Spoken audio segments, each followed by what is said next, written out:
Olha só, gente, o candidato à presidência pelo PDT participou hoje do programa Pânico aqui na Jovem Pan. Nós vamos ouvir um trecho da fala dele agora. O problema do Brasil é que o tamanho do Estado brasileiro é absolutamente doentio quando a gente olha juro para banco. Não é em saúde, não é em educação, não é em serviço, não é em infraestrutura, não é em investimento, não é nada. É juro para banco que leva quase 52% de todo o orçamento brasileiro. Claro que também nesse orçamento estão previstas as receitas advindas do endividamento. Então, esse é o problema. Como a esquerda brasileira se vendeu a esse modelo, estou falando do PT com toda clareza e todos os SE, se vendeu, resolveram fazer aqui o esquerdismo à moda americana. Eu conheço o Lula há quase 40 anos. Eu nunca vi o Lula tão enfraquecido, tão debilitado psicologicamente. Ele não conseguiu se defender de um ataque de corrupção do Bolsonaro. Percebe? E aí fica com essas palavras que botam na boca dele para explicar o inexplicável. Eu passo, então, uma campanha inteira dizendo que o PT virou uma organização criminosa, eles me insultam, me agridem todo dia, e depois espero que eu apoie eles no segundo turno. Sabe como é? Nunca mais, Juvenal. Ora, o Bolsonaro não tinha uma obra. Ele vinha de ser, eu fui colega dele, deputado do baixíssimo clero, enrolado em coisas miúdas, tipo desviar dinheiro de gasolina, compra de imóvel com dinheiro em espécie e tal. Mas as pessoas votaram nessa proporção do Bolsonaro. Por quê? Votaram para protestar contra a mais extensa, profunda e grave crise econômica da história do Brasil, produzida pelo lulopetismo. E o Bolsonaro, que teve esse privilégio, essa honra que eu busco de servir essa grande nação como presidente, tendo uma oportunidade, que não é simples, não é fácil, desculpa, eu sou um homem muito experiente, mas o Bolsonaro resolveu também se reconciliar. Aí pega esse filial partido do Valdemar Costa Neto, que vem de ser o cara que foi preso e condenado no mensalão do Lula. E aí abandona uma chance de ouro de transformar o Brasil. Muito bem, nós estamos ao vivo aqui na Jovem Pan News, são 5h30. Muito bem, Piperno, você participou dessa entrevista, né? Eu queria que você falasse um pouco a sua impressão a respeito de tudo que foi dito. O Ciro vai se tornando cada vez mais um lobo solitário nessa campanha, né? Ele tem poucos apoios, até cheguei a perguntar sobre isso a ele. Ele critica com a mesma veemência Lula e Bolsonaro. Ele procura mais uma vez se posicionar entre os dois, mais uma vez se posicionar como uma alternativa viável, ética e de passado limpo. Mas o eleitor até aqui, eu também disse a ele, né? Até agora não comprou esse recado.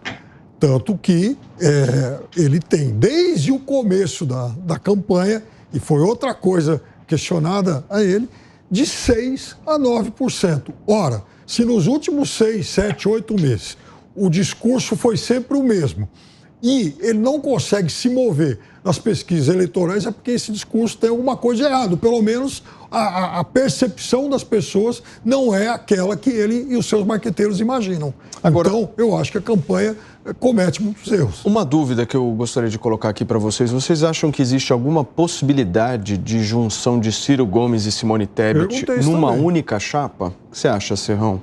Nenhuma chance, nenhuma combinação, até que o Ciro deu no Pânico a excelente explicação para essa impossibilidade.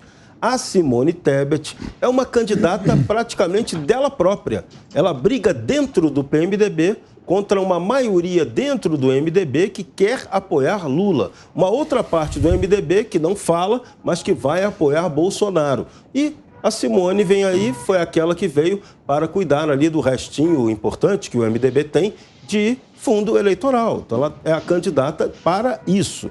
E depois, quem sabe, projetando aí uma eleição para prefeita lá de Campo Grande. Porque, é claro, é muito mais honroso você perder uma eleição para presidente da República do que não conseguir se reeleger numa dificílima disputa ao Senado, que seria o caso dela. Então, ela não tem condição nenhuma de ter nenhuma junção com Ciro Gomes, até porque as propostas de ambos são completamente diferentes. E o Ciro Gomes está tendo aí o esquema, como o Piperno ressaltou, de lobo solitário, e o discurso que ele faz não consegue adesão da maioria da sociedade. A maioria sequer consegue compreender o que ele está querendo dizer, sendo relevante ou não. Esse é o problema. Mas, na pior hipótese, ele está trazendo alguma questão para debate. E isso foi importante. Isso a Jovem Pan soube explorar hoje no excelente programa Pânico com Ciro Gomes. O Cris, você acha que essa postura do Ciro Gomes vai ser exatamente a mesma de 2018? Eu acho que o Ciro está um pouquinho mais voraz, né, em cima das críticas ao PT, porque ele viu o que aconteceu em 2018, ele tem críticas severas ao presidente Bolsonaro, muitas delas infundadas, assim como ele faz os números da economia, ele joga ao vento, ele também joga umas críticas e umas comparações ali que são absolutamente questionáveis, mas ele traz uma questão importante, não sei se era isso que o Serrão se referia, que é alertar, lembrar as pessoas que o PT, ele fala a esquerda brasileira, mas eu vou ser bem claro, o PT do ex-presidente Lula foi esse que estabeleceu um modelo de compadrio ali com os banqueiros, os campeões nacionais, transformou açougueiro de uma cidadezinha pequena lá no maior produtor de proteína animal do mundo, né? Ele fez muitas benesses para enriquecer ainda mais os ultra mega ricos, e depois vem com um discursinho de taxar grandes fortunas, de passei, né, eu que ajudei os pobres a saírem da pobreza,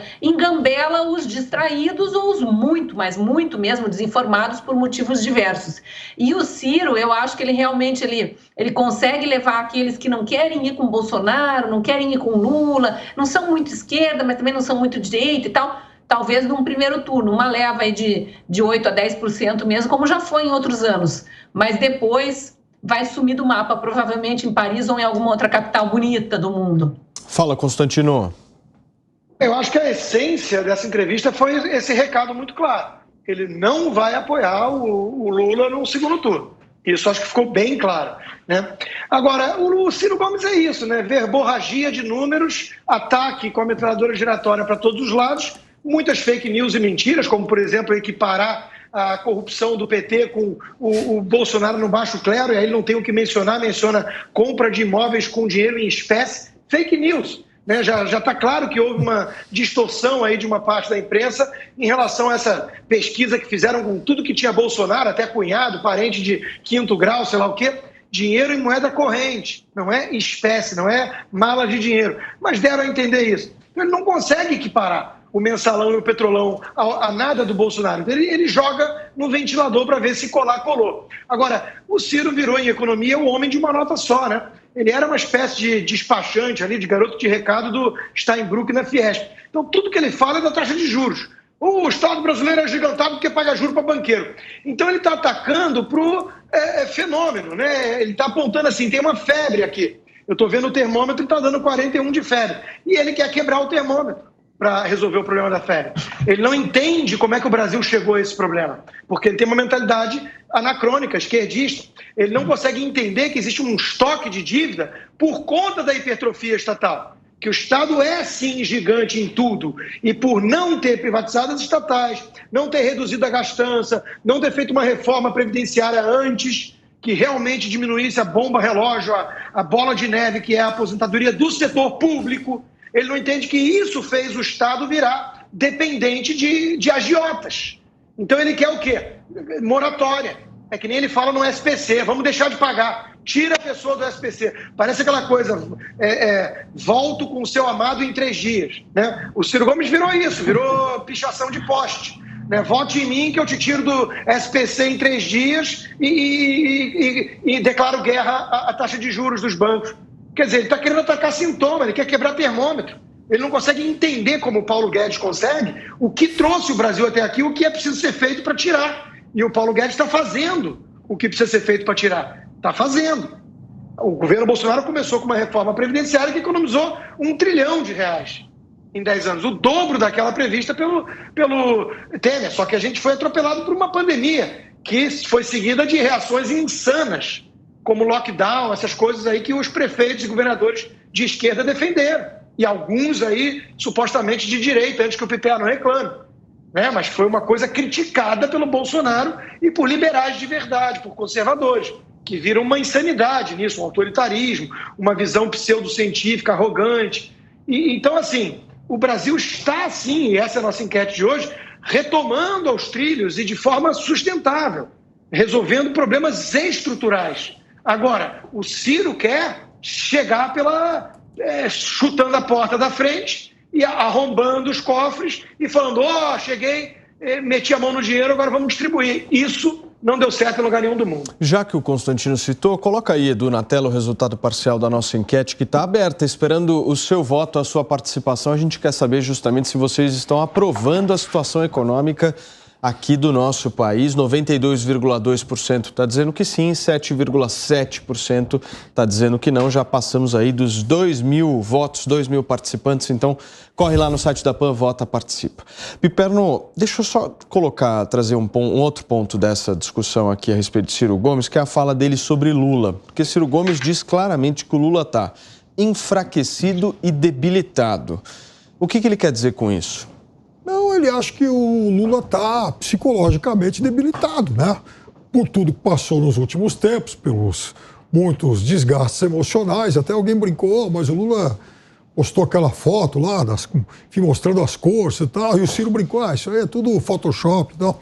Mas a verdade é que ele tem o direito de achar isso porque, de fato, naquele dia, no debate, dava a impressão de que a gente não estava vendo o conhecido Lula, alguém de muita agilidade mental, que você pode gostar ou não, mas aquele dia era um Lula visivelmente diferente, cansado, alterado. Aliás, um Lula muito diferente, inclusive, daquele que 3 dias antes havia feito uma exibição muito boa no Jornal Nacional.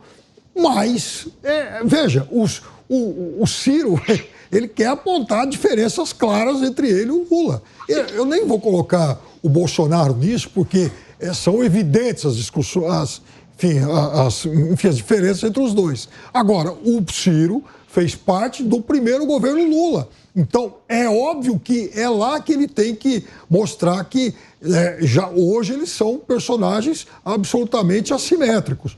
Ele não tem mais nada a ver com, na visão dele, mais nada a ver com aquela agenda do Lula. Inclusive, quando ele critica, por exemplo, taxa de juros, dinheiro que foi pago a bancos e tal, ele cita, assim, tudo que foi pago aí em títulos de juros a bancos e tal, e compara com o que o Lula entregou, por exemplo, em relação aos benefícios sociais. A diferença, de fato, é muito grande. Agora, veja, Bolsonaro, por exemplo, ele faz uma reforma da Previdência e poupa os militares, né? A única categoria que acabou sendo poupada. Provavelmente Ciro não faria isso. Ou faz para todo mundo ou não faz para ninguém. Agora, Bolsonaro não foi o único, por exemplo, a encaminhar, a realizar uma reforma da Previdência nos últimos tempos. Houve lá uma reforma com o Fernando Henrique, houve lá uma pequena reforma com a Dilma, o Temer tentou, no governo Bolsonaro foi feita uma outra e daqui a pouco vai ter que ser feita uma nova, porque é assim. Quer dizer, há também mudanças demográficas que exigem esse tipo de ordenamento. Cris. Por falar nisso, Paulo... Por favor, Constantino em seguida, Cris. O presidente lulista da Argentina, Alberto Fernandes, até postei isso no meu Twitter hoje, o presidente lulista da Argentina, ele colocou a culpa dos problemas econômicos na vida mais longa das pessoas.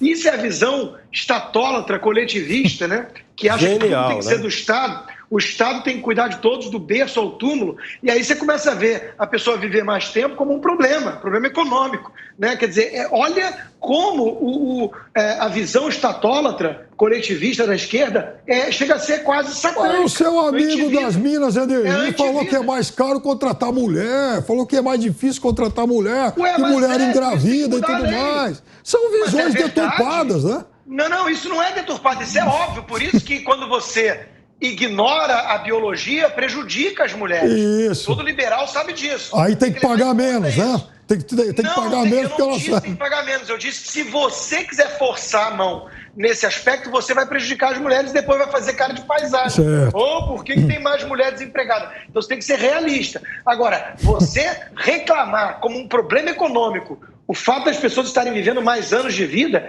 isso é coisa da esquerda mesmo. Cris. Eu estava só fazendo umas reflexões aqui comigo mesmo e pensando, meu Deus, o Brasil sobreviveu a Ciro Gomes, ministro da Fazenda na época, né? Sobreviveu a Renan Calheiros, ministro da Justiça. A gente já teve tanta aberração nos ministérios aí que agora ficam realmente tendo que apelar para alguma lembrança de Bolsonaro no baixo clero ou uma suposta intenção de comprar uma vacina que não foi comprada, que tinha sido pedida por Randolfo Rodrigues. Aí eles tentam achar coisas para desgastar o governo sem lembrar do passado, mas o brasileiro está atento, o brasileiro tem acompanhado a política mais de perto dos últimos anos para cá, mas tem relembrado muita coisa do passado. E quem não é muito novinho e foi cooptado por essa doutrinação escancarada nas escolas, nas universidades, ou agora, né, por essa doutrinação até que vem via judiciário, essas campanhas com influenciadores digitais contratados pelo TSE para pedir para jovem votar, pelo amor de Deus, quem tem um pouco mais de idade e viveu, né, as últimas eras, aí era Collor, era FHC mesmo, que foi um início de governo muito bom e depois já no final não tinha toda a avaliação. Lula, que surfou na onda de uma economia bem ajeitada e vem dizer que foi mérito dele quando o mundo inteiro estava numa fase de bonança, e depois, quando o mundo inteiro começou a se recuperar, eles conseguiram, através da ex-presidente Dilma, botar o Brasil numa curva descendente. Aí essas pessoas estão resgatando tudo isso. O TSE pode proibir que fulano ou fulana faça um determinado tweet, ou que um santinho com uma letra de tamanho maior seja proibido de ser distribuído e tal, mas nas redes sociais, especialmente nos aplicativos de mensagem, as pessoas estão compartilhando suas impressões. Não vai ter espaço para negacionista de que a economia está boa, para esses surfistas de fake news aí que ficam dizendo que são os outros que produzem fake news, e eles plantando um monte de mentira que já foi contestada pela polícia, e eu me refiro aqui às questões levantadas pela CPI da Covid. Então, assim, o brasileiro está atento, não acho que essas falácias que vêm sendo jogadas aí por esses partidos de esquerda, que não são censurados pelo TSE, não são, tem muita mentira veiculando, aí tem muito flagrante perpétuo veiculando, mas o brasileiro sabe avaliar bem e sabe escolher o seu voto. Piperno, quando a Cris falou dos mais novinhos, eu não sei porquê, mas eu pensei em você. Pode falar, vida, fica à obrigado, vontade. Paulo, é que são seus olhos e tal. Não, mas é só, talvez os mais novos não saibam, o Ciro foi o ministro da Fazenda no finalzinho do governo Itamar, exatamente no momento de implantação do Plano Real, quando inclusive o PT era contra, outros setores contrários, mas foi uma brilhante peça, um brilhante plano econômico que o Brasil conseguiu, exatamente, substituiu o ministro Recupero no momento crucial. O Plano Real nasce em julho, em seguida o Ciro assume o ministério. Eu não estou ouvindo o Piperno colocar na conta do Ciro Gomes o Plano Real. Eu não estou ouvindo isso. Não é bem isso. Eu não deturpe o que eu disse. Você não tentou não deturpe o que eu disse. Eu estou dizendo que... Eu estou dizendo que um mês após o lançamento do Plano Real... Então, o Plano Real não é mérito do Ciro Gomes. Mês após o... Não, Peixarida, enfim, o Lara Rezende. Tem um monte de gente envolvida nisso aí. Só que um mês após o lançamento do Plano Real, Ciro Gomes assume o Ministério da Fazenda no final do governo Itamar. E em relação ao fake news, minha gente, o IPEC não fica dentro do Instituto Lula como um youtuber de extrema-direita insinuou nesse final de semana. Serrão, você é o outro novinho da bancada, por favor. Sou novíssimo, 57 anos, novíssimo. Agora, Ciro Gomes vai bater em Lula, vai destroçar Lula até o final dessa campanha. Não tem nenhuma condição de apoiar o candidato do PT num eventual segundo turno. Agora, quer saber a verdade? Se houver um segundo turno entre Bolsonaro e Lula, o PDT vai voar no colinho do petista em 13 segundos, para desespero de Leonel Brizola, que vai rolar 13 vezes no túmulo dele lá em Carazinho. E o voto do Ciro, hein, Serrão? O PDT pode ele não vai lá, mas e o voto? Não, o voto não vai. Ele não vai dar voto para nenhum dos dois. Isso com certeza. Ele tira o time, posa de isentão e conta fechada. Vai ser.